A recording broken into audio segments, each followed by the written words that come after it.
Bonjour et bienvenue. Aujourd'hui, je vais vous lire une nouvelle extraite du nouveau recueil de Nathalie Holt intitulé Averse. Le voilà. Alors, il est édité aux éditions Un Jeudi.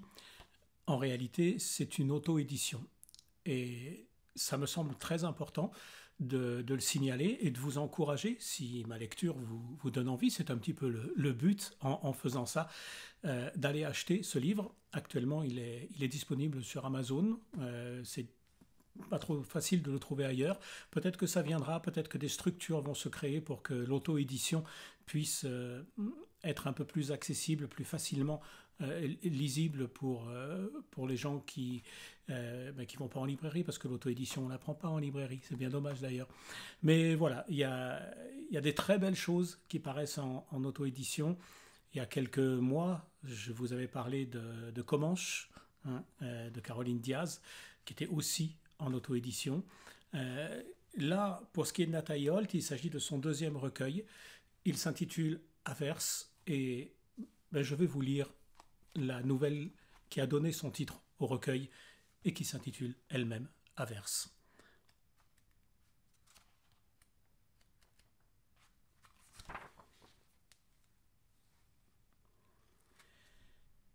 Ils n'en parlent jamais, mais ce jour-là, c'est revenu dans la conversation.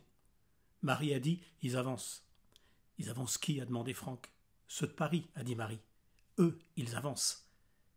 Le bruit que ça a fait soudain sur la pergola, la pluie qui finit toujours par tomber par ici. Ils avaient pourtant promis à la télé.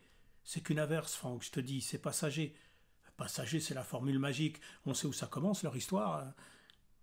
La veille aux champignons, les enfants s'en étaient donnés à cœur joie. Les cirés jaunes sous les arbres, la rousseur des feuilles. Mais que c'était beau. Les mousses au pied des arbres avaient gonflé comme des dômes, on aurait dit des hérissons dodus, et l'odeur des pins. Après l'averse, la terre se réchauffait. Quand on marche, on fume avec nos pieds, a dit Paul, en levant haut ses genoux, comme s'il dansait avec ses bottes de pluie trop grandes. Paul, c'est celui du milieu, le plus sensible. Les volutes de l'orage dans l'oreille de ma paume, la morsure de la rivière, c'est Paul. Ah, quand il ouvre celui-là. En rentrant, on a fait une omelette avec le persil du jardin et les champignons ramassés dans la forêt. Les œufs sont ceux de nos deux poules.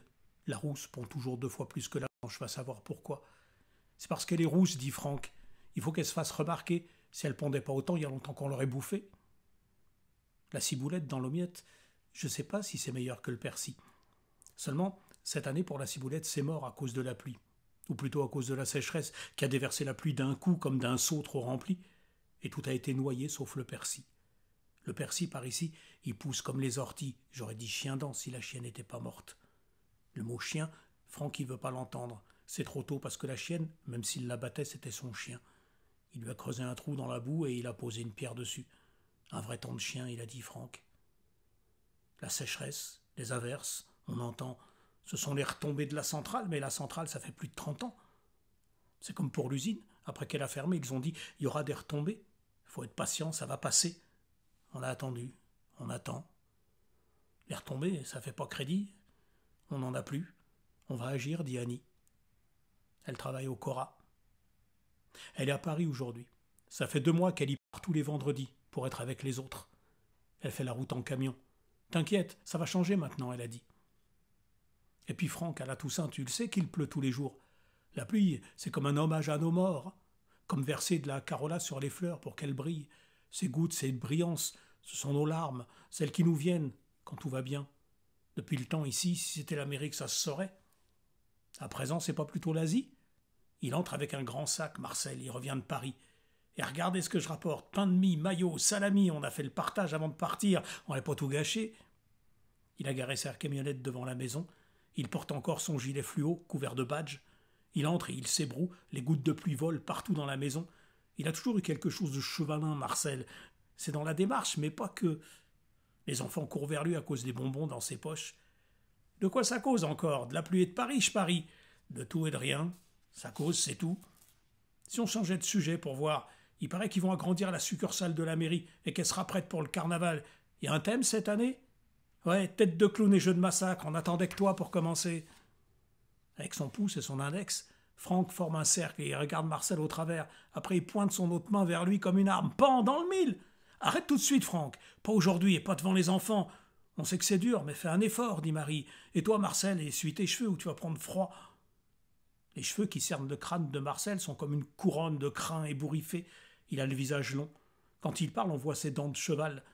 Marie lui lance un torchon, il l'attrape à la volée avec sa tête, comme l'homme au cabaret de la télé et les chapeaux qu'on lui lance, que ça lui fait un tour au-dessus du crâne à l'homme. Elle chancelle comme il tient bon. Le bruit que ça a fait soudain sur la pergola, la pluie. Il y a eu des éclairs. Le tonnerre a tonné et la maison s'est mise à trembler.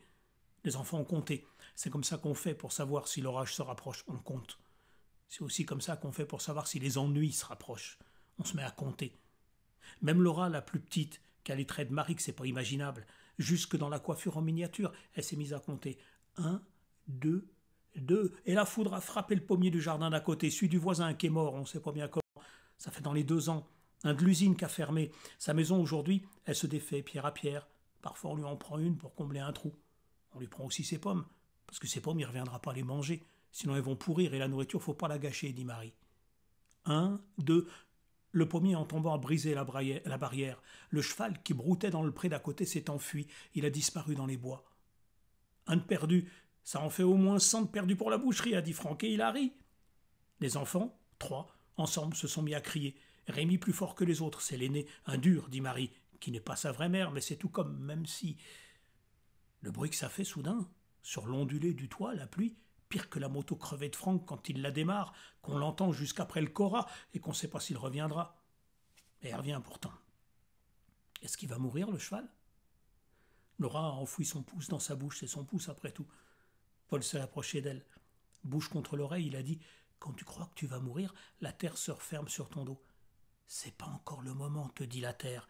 Alors tu restes couché sur le dos et tu regardes le nuage passer. » Il aime la pluie, Paul, et il aime Laura. Souvent il rêve qu'il est un escargot et qu'il vole.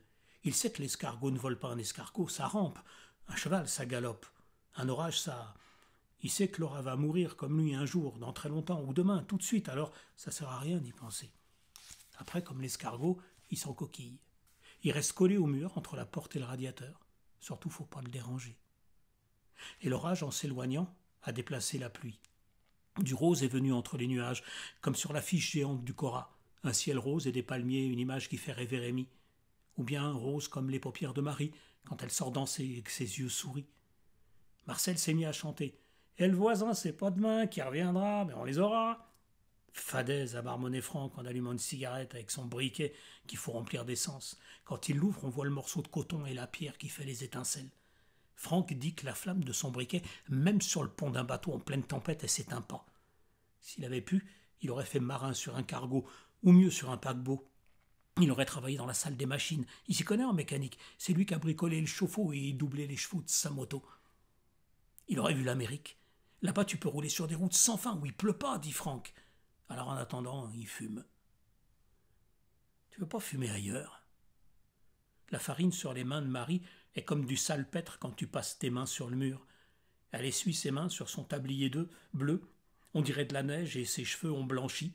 Il y a aussi l'odeur des pommes coupées, celles qu'on avait ramassées dans le jardin du voisin avant l'orage.